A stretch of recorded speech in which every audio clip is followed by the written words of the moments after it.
શ્રી કૃષ્ણ અને તેમના ઉપદેશો. 1. જ્યારે ભગવાન વિષ્ણુ શ્રી કૃષ્ણના રૂપમાં અવતાર લેવાના હતા, દેવકી અને વાસુદેવ કંસના કેદમાં હતા.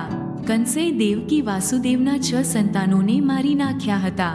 જ્યારે બલરામ 7મા બાળક તરીકે દેવકીના ગર્ભમાં આવ્યા, ત્યારે ભગવાન વિષ્ણુએ યોગમાયાને કહ્યું કે આ 7મું બાળક દેવકીના ગર્ભમાંથી કાઢી નાખો અને તેમને વાસુદેવની બીજી પત્ની રોહિણીના ગર્ભમાં મૂકો.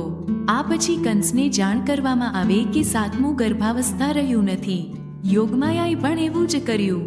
આ પછી જ્યારે 8મા સંતાનના જન્મનો સમય આવ્યો, ત્યારે ભગવાને યોગમાયાને કહ્યું કે હવે મારો અવતાર લેવાનો સમય આવી ગયો છે. જ્યારે મારા અવતારનો જન્મ થશે તે જ સમયે તમે ગોકુળમાં યશોદાના ગર્ભમાંથી જન્મ લેશો. વાસુદેવજી મને કંસના કારાગારમાંથી ગોકુળ લઈ જશે અને તમને કંસના કારાગારમાં લઈ જશે.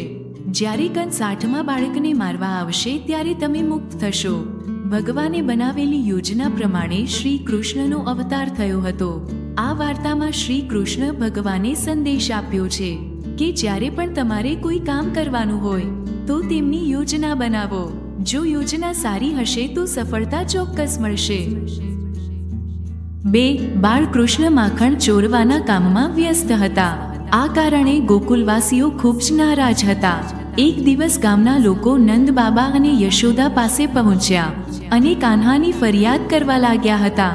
નંદ બાબાએ કૃષ્ણને પૂછ્યું કે અમારા ઘરમાં પુષ્કળ માખણ છે, ત્યારે તમે માખણ કેમ ચોરી કરો છો?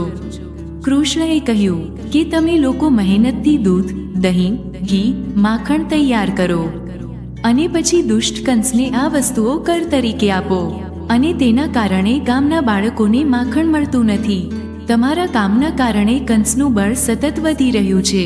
જો તમે કંસને કર ચૂકવવાનું બંધ નહીં કરો તો હું તોડફોડ કરતો રહીશ, જેથી આ માખણ કંસ સુધી ન પહોંચે અને ગામના બાળકોને મળી શકે. આ વાતમાં શ્રી કૃષ્ણએ સંદેશ આપ્યો છે કે આપણે એવા કામ ન કરવા જોઈએ જેનાથી ખોટા લોકોની શક્તિ વધે છે. 3. સત્રાજીત દ્વારકામાં સૂર્યભક્ત હતા. સૂર્ય ભગવાને તેમને શ્યામંતક નામનું ચમત્કારિક રત્ન આપ્યું હતું. આ રત્ન દરરોજ 20 તોલા સોનું આપતું હતું. એક દિવસ શ્રી કૃષ્ણએ સત્રાજીતને કહ્યું કે જો તમે આ રત્ન તિજોરીમાં મૂકી દો તો તેમાંથી મળેલા ધનથી લોકોની સારી રીતે કાળજી લેવામાં આવશે. સત્રાજીતે શ્રી કૃષ્ણને રત્ન આપવાની ના પાડી. આ ઘટનાના થોડા દિવસો બાદ સત્રાજીતના ભાઈ પ્રસેનજીતે રત્ન ચોરી લીધું હતું.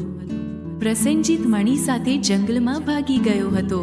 જંગલમાં એક સિંહે પ્રસેનજીતને મારીને ખાઈ ગયો. મણિ જંગલમાં જ પડી ગયો. જ્યારે સત્રાજીતને પ્રસેનજીત અને તેનો મણિ ન મળ્યો, ત્યારે તેણે શ્રી કૃષ્ણ પર આરોપ લગાવ્યો કે કૃષ્ણએ મારું રત્ન ચોરી લીધું છે અને મારા ભાઈને મારી નાખ્યો છે. શ્રી કૃષ્ણ પર ચોરી અને હત્યાનો આરોપ હતો. શ્રી કૃષ્ણ એ સમયે ગુસ્સે થયા નહીં, ધીરજ રાખી અને આ આરોપને ખોટો સાબિત કરવા જંગલ તરફ ગયા. જંગલમાં શ્રી કૃષ્ણએ સિંહના પગના નિશાન જોયા અને પગના નિશાન પાસે હાડકાનો ઢગલો જોયો. શ્રી કૃષ્ણ સમજી ગયા કે પ્રસેનજીત સિંહ દ્વારા માર્યો ગયો છે અને મણિ અહીં ક્યાંક પડી ગયો છે. મણિની શોધમાં શ્રી કૃષ્ણ એક ગુફામાં પહોંચ્યા.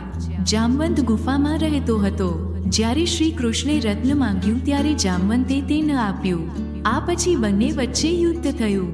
શ્રી કૃષ્ણ યુદ્ધ જીત્યા. જામવંત સમજી ગયો કે તે ભગવાન શ્રી રામનો અવતાર છે. આ પછી જામવંતે શ્રી કૃષ્ણને રત્ન આપ્યું અને તેમની પુત્રી જામવંતીના લગ્ન પણ ભગવાન સાથે કરાવ્યા. દ્વારકા પાછા આવીને શ્રી કૃષ્ણએ જામવંત પાસેથી તે રત્ન સત્રાજીતને આપ્યું અને સમગ્ર સત્ય કહ્યું. સત્રાજીતને પોતાની ભૂલનો ખૂબ પસ્તાવો થયો. જ્યારે પણ આપણા પર ખોટા આરોપો લગાવવામાં આવે છે ત્યારે આપણે ધીરજ ન ગુમાવવી જોઈએ, પરંતુ શાંતિથી આખી વાત સમજીને આરોપોને ખોટા સાબિત કરવા જોઈએ. 4. મહાભારતના યુદ્ધમાં અર્જુન અને કર્ણ સામસામે હતા. બંને દૈવી શસ્ત્રોથી લડી રહ્યા હતા. જ્યારે પણ અર્જુનના તીર કર્ણના રથ પર અથડાતા હતા ત્યારે કર્ણનો રથ ઘણો પાછળ જતો હતો. બીજી તરફ જ્યારે પણ કર્ણના તીર અર્જુનના રથ પર પડતા ત્યારે તેનો રથ થોડો જ પાછળ જતો હતો. આ જોઈને અર્જુનને ગર્વ થયો કે તેના બાણોમાં વધુ શક્તિ છે. જ્યારે અર્જુને શ્રી કૃષ્ણને આ વાત કહી ત્યારે ભગવાને કહ્યું કે કર્ણના બાણોમાં તમારા બાણો કરતાં વધુ શક્તિ છે. ભગવાનની વાત સાંભળ્યા પછી અર્જુને કહ્યું કે આ કેવી રીતે શક્ય છે? મારો રથ થોડો જ પાછો ફરી રહ્યો છે. શ્રી કૃષ્ણએ કહ્યું કે હું પોતે તમારા રથ પર બેઠો છું. ઉપર ધ્વજ પર હનુમાનજી બિરાજમાન છે. શેષનાગે તમારા રથનું પૈડું પકડી રાખ્યું છે. આ પછી પણ કર્ણના બાણોનો આ રથ પાછળ સરકી રહ્યો છે, તો તેનો અર્થ એ છે કે તેના બાણોમાં વધુ શક્તિ છે. આ સાંભળીને અર્જુનને પોતાની ભૂલનો અહેસાસ થયો અને તેનું અભિમાન તૂટી ગયું. આ વાર્તામાં શ્રી કૃષ્ણએ અર્જુનને શીખવ્યું છે કે ક્યારેય તમારી શક્તિ પર અભિમાન ન કરો અને દુશ્મનને ક્યારેય નબળા ન સમજો.